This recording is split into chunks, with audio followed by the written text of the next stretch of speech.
अनुग्रह अगर आप चाहते हैं अपनी जिंदगी में, लहू के अलावा और कोई बड़ा पॉइंट नहीं है जिसके द्वारा आप अनुग्रह प्राप्त कर सकते हैं। समझे?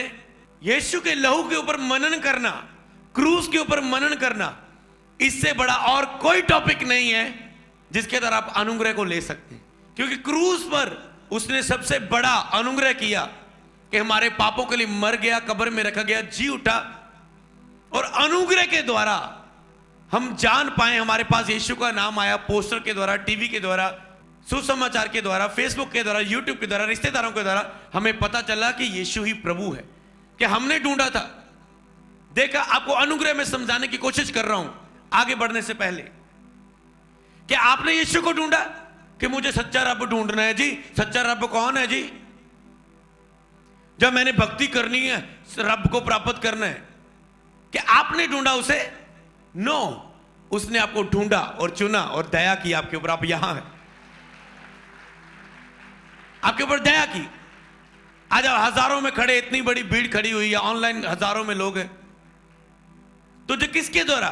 जो मेरी ताकत के द्वारा नहीं है, ये उसकी दया के द्वारा है जो मुझ पर हुई है, जो उसकी दया के द्वारा है। तो दया को आप समझ पा रहे हैं, जो आपके ऊपर दया हुई, इसी तरह आपके ऊपर और भी दया के द्वारा कुछ होने वाला है। पर जब तक आप अनुग्रह को मांगते नहीं, प्रभु होली स्पिरिट ने मुझे कहा बोल प्रार्थना में, इन लोगों ने अनुग्रह मांगा नहीं, दया नहीं मांगी। ये सोचते सब कुछ होता जाएगा, यीशु को पता है ना मेरी जरूरतों के बारे में। इन्होंने गिड़गिड़ाया नहीं मेरे सामने, इन्होंने मेरी दया नहीं मांगी। जब मैं प्रेयर करता था, प्रभु दया कर इन लोगों के लिए, प्रभु दया कर इन लोगों के लिए। किसी मूर्ति पूजा के इलाके में जाऊं, प्रभु दया कर, प्रभु इन लोगों पर दया कर, प्रभु बता, प्रभु तू किसको खड़ा करेगा इन लोगों के उद्धार के लिए? कैसे होगा इन लोगों का उद्धार? प्रभु दया कर इन लोगों पर। दया, परमेश्वर की दया, और वो जिस पर जैसी दया करना चाहता है वो उस पर ऊपर कर देता है। आप सोचते हैं मुझे 2 साल हो गए चर्च में आए हुए, मेरी गवाही बनी नहीं, मैं सेवा में अभी तक खड़ा नहीं हुआ, कोई ड्यूटी नहीं मिली। इसे 2 महीने हुए इस वॉलंटियर को, इस टीम के मेंबर को, इसको प्रभु ने इतनी बड़ी काम के लिए चुन लिया। ये क्या है? परमेश्वर की दया। और जब तक आप मांगेंगे नहीं, वो दया नहीं होगी। आपने मांगना है, होगी दया सब कुछ। एक चीज समझना है, अनुग्रह को, और जब आप उसकी दया को मांगते हैं, एक चीज याद रखना, अगर सब कुछ दया के द्वारा होगा, फिर प्रेयर करने की क्या जरूरत है? फिर रोजे रखने की क्या जरूरत है? फिर बाइबल पढ़ने की क्या जरूरत है? फिर चर्च आने की क्या जरूरत है? समझ रहे ना? जब हम ये चीजें करते हैं, हम अपने प्यार को, लव को साबित करते हैं और दया को मांगते हैं इन चीजों के द्वारा, और वो हम पर क्या फिर दया करता है। इसलिए ये जरूरी है। होता सब कुछ दया के द्वारा है, पर इसका मतलब हम ये नहीं कि इसे ना करें। बाइबल में लिखा है वो हमारे पापों को माफ करता है, क्षमा करता है। इसका मतलब ये नहीं कि हम पाप करते जाएं, उसे क्रूस पर चढ़ाते जाएं। समझ रहे ना? इसका मतलब ये नहीं कि आप पाप करते जाओ, अगर वो माफ करने वाला, क्षमा करने वाला परमेश्वर है, उसकी दया को हल्के में ना लो, बाइबल में लिखा है। तो ये रही दया के बारे में। और इसलिए आज हफ्ते आपने ये सीखा, इस प्रेयर में जो आपने दिया परमेश्वर ने हमको, कि हमने दया मांगनी हर रोज प्रार्थना में, उसकी आराधना करने के बाद, पश्चाताप करने के बाद एक टाइम में, प्रभु मुझ पे दया कर, तू मुझे जो देना चाहता है दे, मुझ पे दया कर प्रभु, मैं गिड़गिड़ाता हूं तेरे सामने, विनती करता हूं। आराधना के गीतों के द्वारा दया मांगो उसकी। हालेलुया। एक समय में, जब मैं नया नया मसीह में था और मैं चर्च में गया, और तो जब मैं पाप में गिरा हुआ था, तो उस समय क्या हुआ, मैं बहुत शर्मिंदगी फील कर रहा था, प्रार्थना में कमजोर था, नया नया मसीह में था। आपको क्या लगता है वो आपको पाप में छोड़ देगा?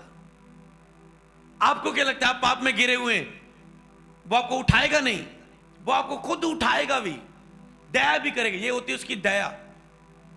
तो क्या हुआ, एक दिन मैं चर्च में एंटर कर रहा हूं और अपने स्पिरिचुअल फादर की चर्च में जा रहा हूं, और अभी मैं अपने जूते खोल रहा हूं और उसे पकड़ा रहा हूं, ऐसे टोको ले रहा हूं। पंडाल दूर है और जहां पर मैं जूते दे रहा हूं कुछ ज्यादा दूर है, यहां से हम चर्च में रोड है इतनी दूर, और मास प्रेयर चल रही है।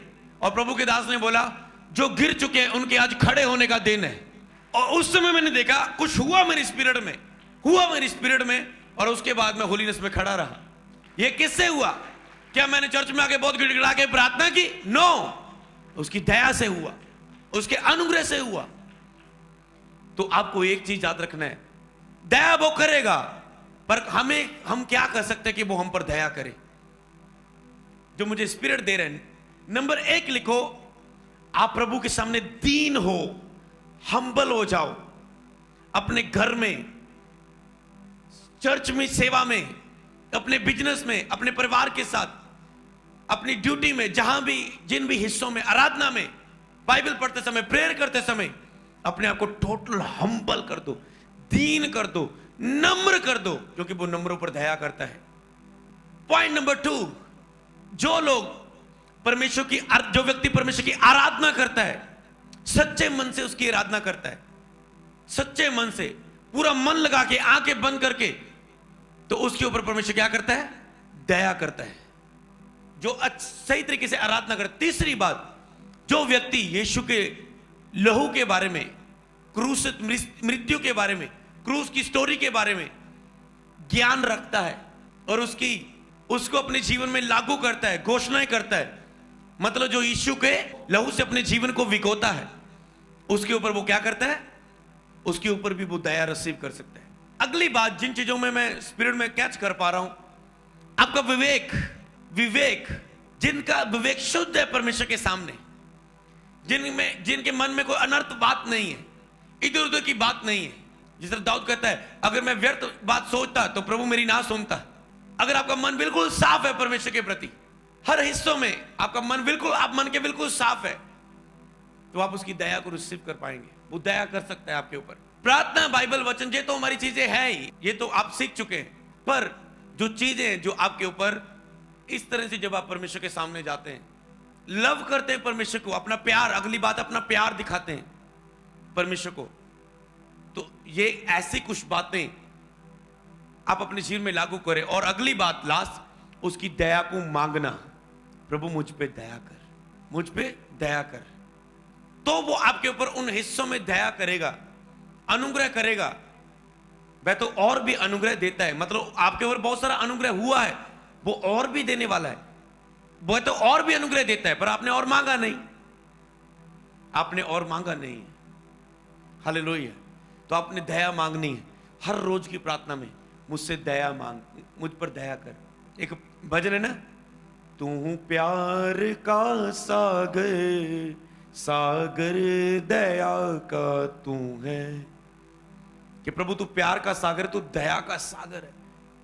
जब आप बार बार उसे दयालु दयालु, दया का सागर बोलते हैं, दया करने वाला, दया में धनी बोलते हैं, तो क्या करता है? जब आप उसके नाम को बोलते हैं तो दयालु है, तो आपके ऊपर वो दया करता है। अगली बात क्या है? उसके नाम को दयालु बोलना, उसे दया करने वाला परमेश्वर बोलना। जब आप बोलते तो दया करने वाला परमेश्वर है, तो प्रभु कहता है, हां तेरे लिए मैं दया करने वाला परमेश्वर हूं, तो मैं तेरे लिए ऊपर दया करूंगा। तेरे लिए मैं कठोर परमेश्वर हूं, तो तेरे लिए मैं कठोर रहूंगा। अगर तेरे लिए मैं दया करने वाला परमेश्वर हूं, तो मैं तेरे ऊपर दया करूंगा। तो जैसा मुझे समझता है मैं वैसा तेरे साथ हूं।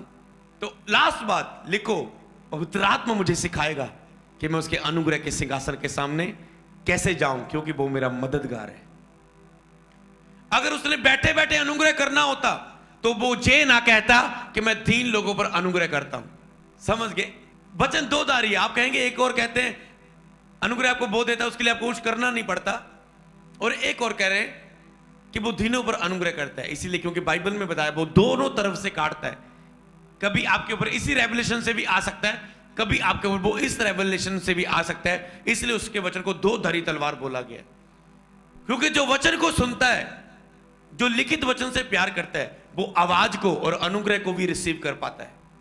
जो बाइबल नहीं पढ़ता वो अनुग्रह नहीं ले पाता, क्योंकि बाइबल ही से हम जान पाते हैं, प्रचार सुनने से हम जान पाते हैं कि वो अनुग्रह कैसे करता है, किन लोगों पर करता है। हालेलुया।